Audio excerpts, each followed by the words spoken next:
प्रत्येक भाज्य संख्या को अभाज्य संख्याओं के गुणनफल के रूप में व्यक्त किया जा सकता है। इसे ही अंकगणित का आधारभूत प्रमेय कहते हैं। तो परीक्षा में ये प्रश्न बार बार पूछा जाता है 2 नंबर का, अंकगणित का आधारभूत प्रमेय किसे कहते हैं। तो प्रत्येक भाज्य संख्या को अभाज्य संख्याओं के गुणनफल के रूप में व्यक्त किया जा सकता है। दूसरा पॉइंट है, दो संख्याओं का गुणनफल बराबर होता है। तो आपको ये पता रहे कि दो संख्याओं का जो गुणनफल होता है उनके एचसीएफ और उनके एलसीएम के गुणनफल के बराबर होता है। पॉइंट नंबर 3 है, दो जब भी अभाज्य संख्याएं दी जाती है और आपसे उन संख्याओं का एचसीएफ पूछा जाता है तो उनका एचसीएफ कितना होता है, 1 होता है, तथा उनका एलसीएम उन दोनों संख्याओं के गुणनफल के बराबर होता है। अर्थात यदि हम कहें दो संख्याएं, पहली संख्या p है और दूसरी संख्या q, और यदि ये दोनों अभाज्य संख्याएं हैं तो इनका एचसीएफ हमेशा कितना होगा, 1 होगा, और इनका एलसीएम इन दोनों संख्याओं के गुणनफल के बराबर होगा। अब अध्याय 2 की बात करते हैं। अध्याय 2 में बहुपद जो है, चैप्टर का नाम बहुपद की घात। तो किसी भी बहुपद px, जैसे बहुपद आपके सामने दिया है और इसमें चर x की उच्चतम घात 3 है। यहाँ पे सबसे बड़ी घात, चर की घात x y z चर होते हैं, यहाँ पे चर की घात अधिकतम 3 है, इसलिए बहुपद की घात भी कितनी होगी, 3। तो ये प्रश्न में कई बार पूछा जा चुका है कि बताइए दिए गए बहुपद में बहुपद की घात कितनी है। तो सबसे बड़ी घात और चर की सबसे बड़ी घात बहुपद की घात कहलाती है।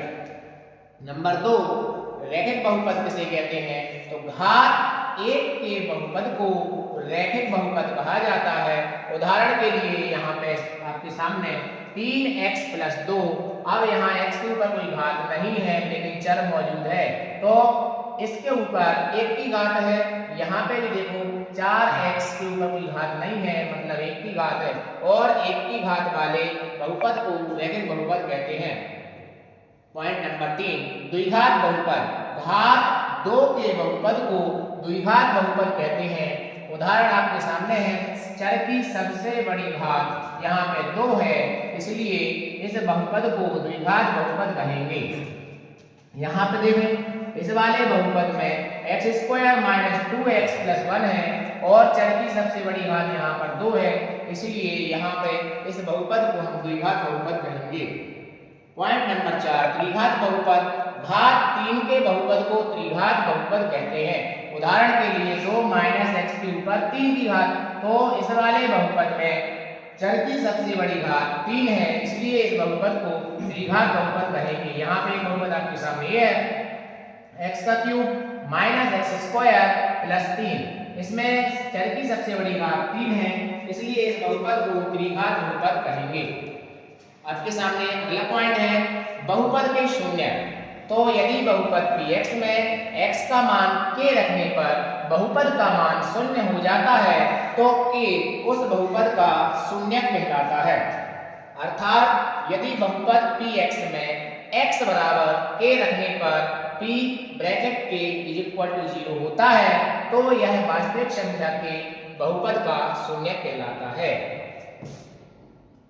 इसके बाद देखें आगे, यहाँ पे एक इंपॉर्टेंट नोट दिया गया है।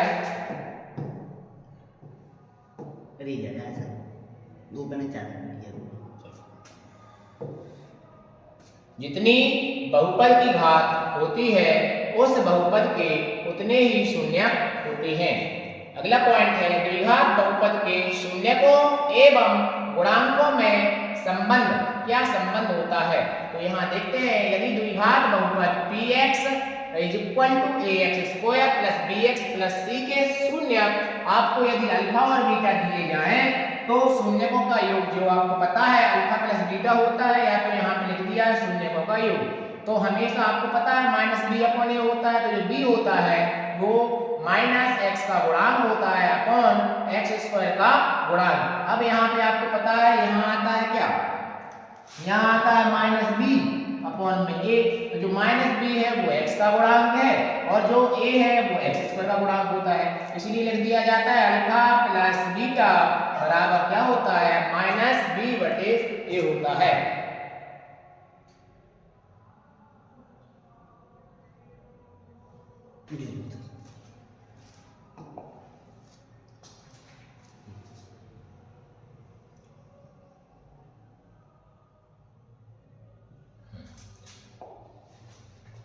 इसके बाद आपको यहाँ पे 3 शर्तें दी गई हैं। शर्तों में आप रेखाओं के बारे में और बीजगणितीय हल के बारे में और संगत और असंगत के बारे में यहाँ देखेंगे। तो यहाँ पे फर्स्ट पॉइंट जो है नंबर 1, a1 अपॉन a2 बराबर नहीं है b1 बटे b2। जब a1 बटे a2 बराबर नहीं है b1 बटे b2 तो रेखाओं के बारे में आपसे जब पूछेंगे तो रेखाएं आपस में प्रतिच्छेद करती हुई दिखाई देती हैं। तो प्रतिच्छेद रेखाएं कब होती हैं जब a1 बटे a2 बराबर ना हो b1 बटे b2 के। अब इनका भी जो है तुलना करने के लिए आपको पता है जो दो चरों वाला रैखिक समीकरण होता है a1x plus b1y plus c1 is equal to 0, a2x plus b2y plus c2 is equal to 0। इनसे आप तुलना करते हो। तुलना करने के बाद आपको a1 का मान b1 का मान और c1 का a2 का b2 का और c2 का मान पहले आपको प्राप्त होता है। जब इनके मान निकल जाते हैं तो आप अनुपातों की तुलना करते हैं। तो पहली शर्त जो लागू होती है a1 बटे a2 बराबर नहीं है b1 बटे b2 तो रेखाएं प्रतिच्छेदी होती हैं। केवल एक ही हल अर्थात अद्वितीय हल होता है और वहां पे संगत होता है। दूसरा है a1 बटे a2 बराबर b1 बटे b2 जब दो चीजें बराबर हो और तीसरा बराबर ना हो तो रेखाएं समांतर होती हैं और जब रेखाएं समांतर होती हैं तो उसका कोई हल नहीं होता है और जब कोई हल नहीं होता है तो वहां पे संगत होता है। पॉइंट नंबर 3, जब तीनों अनुपात इक्वल होते हैं बराबर होते हैं तो रेखाएं समपाती होती हैं। कहने का मतलब एक रेखा के ऊपर से दूसरी रेखा का गुजरना। और हल के बारे में कहें तो उसके अपरिमित रूप से अनेक हल होते हैं और ये शर्तें कई बार एग्जाम में पूछी गई हैं और संगत होगा। अब इसके बाद पूछा जाता है दो चरों वाले रैखिक समीकरण युग्म को हल करने की कितनी विधियां हैं। तो आपके सामने पहली विधि है ग्राफीय विधि और दूसरी है बीजगणितीय विधि। अब बीजगणितीय विधि में आपकी दो विधि आती हैं, एक प्रतिस्थापन, यहाँ पे विस्थापन लगा हुआ है इसको सुधार के अपन कर लेंगे प्रतिस्थापन। तो ये प्रतिस्थापन विधि है और एक और है विलोपन विधि। तो ये दोनों विधियां 4-4 नंबर के प्रश्न से निकल के आती हैं और 4 अंक के प्रश्न एक पूछा जाता है। अध्याय 4 में द्विघात समीकरण। तो जैसा कि आप जानते हैं द्विघात समीकरण वह समीकरण जिसमें चर की उच्चतम घात 2 होती है द्विघात समीकरण कहलाता है। एग्जाम्पल के तौर पे यहाँ पे x square plus 2x plus 1 बराबर 0 और x स्क्वायर माइनस 9 बराबर 0 इत्यादि इसके एग्जाम्पल है। अगला है द्विघात समीकरण का मानक रूप। मानक रूप को ही हम व्यापक रूप के नाम से जानते हैं। तो व्यापक रूप क्या होता है ax square plus bx plus c बराबर 0, जहाँ पे a, b और c अचर हैं और आपको ध्यान रहे कि a बराबर नहीं हो सकता है 0 के। क्यों नहीं हो सकता a बराबर 0? क्योंकि यदि a का मान 0 रख देंगे तो ये जो बहुपद जो समीकरण दिया है वो द्विघात समीकरण नहीं बचेगा। पॉइंट नंबर 3, द्विघात समीकरण के मूल ज्ञात करना। द्विघात समीकरण के दो मूल होते हैं, इन्हें निम्न विधियों से हल किया जाता है। पहला है गुणनखंड विधि, इसे हम निम्न उदाहरण से समझ सकते हैं। लिखा है x square plus 5x plus 6 is equal to 0।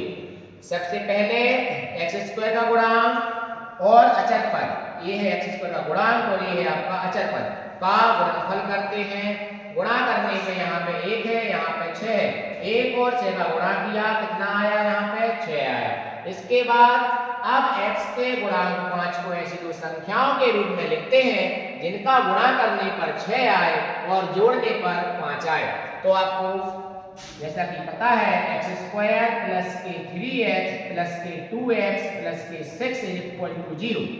उसके बाद दो दो के संख्याओं के अपन जोड़े बनाते हैं, फिर पहले जोड़े में से कॉमन लेंगे, जो भी कॉमन मिलेगा उसको लिखेंगे और यहाँ से दूसरे जोड़े में से कॉमन लेंगे और कॉमन लेने के बाद आपके पास यहाँ पे x प्लस 3 ओवरऑल कॉमन मिल रहा है, इसको बाहर निकालेंगे और जो बाहर है उसको ब्रैकेट में लिखेंगे। इस प्रकार से आप गुणनखंड निकाल सकते हो और आप आराम से गुणनखंड इसके कर भी सकते हो। अब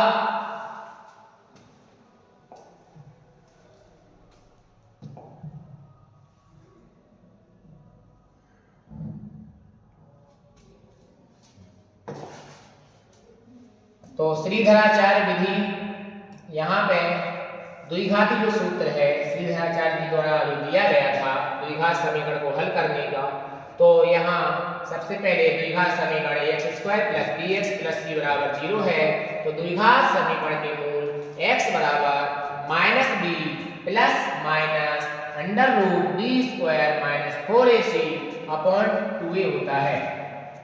तो ये मोस्ट इंपॉर्टेंट सूत्र है, इसे आपको याद करना है। द्विघात समीकरण के मूलों की प्रकृति ज्ञात करने के लिए यहाँ आप देखेंगे द्विघात समीकरण x² + bx + c = 0 है, तो मूलों की प्रकृति पूछी जाती है। एक नंबर का प्रश्न यहीं से बनता है। तो यहाँ देखें फर्स्ट वाला जो है, यदि b² - 4ac बड़ा है 0 से, तो मूल कैसे होंगे? वास्तविक होंगे और भिन्न भिन्न होंगे। भिन्न भिन्न होने का मतलब x के जो मान आएंगे वो अलग अलग आएंगे। इसके बाद दूसरा पॉइंट है, यदि b² - 4ac = 0 है, तो मूल वास्तविक तो होंगे, साथ साथ बराबर होंगे।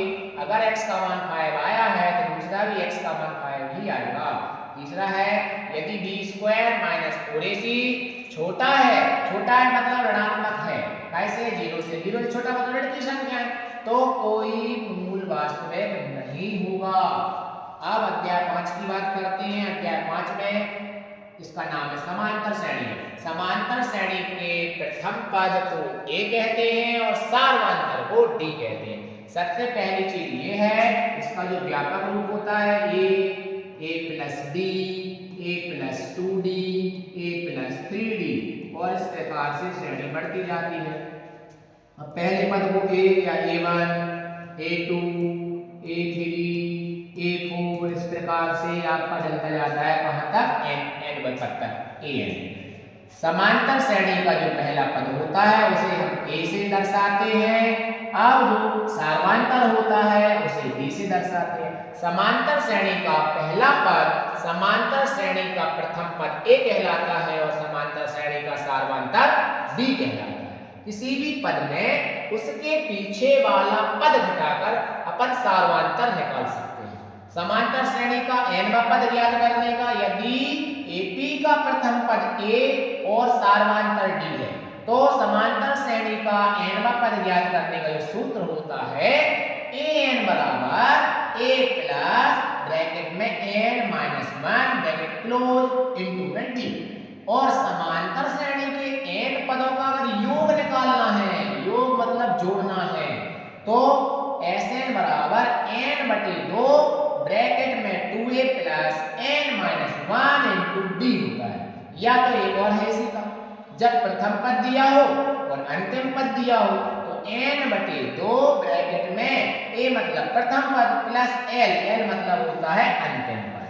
ठीक है, इस प्रकार से हमने अध्याय 5 तक के इस वीडियो में देखे और इसके बाद जो अध्याय 6 से है तो वो अपन देखेंगे नेक्स्ट वीडियो में। धन्यवाद।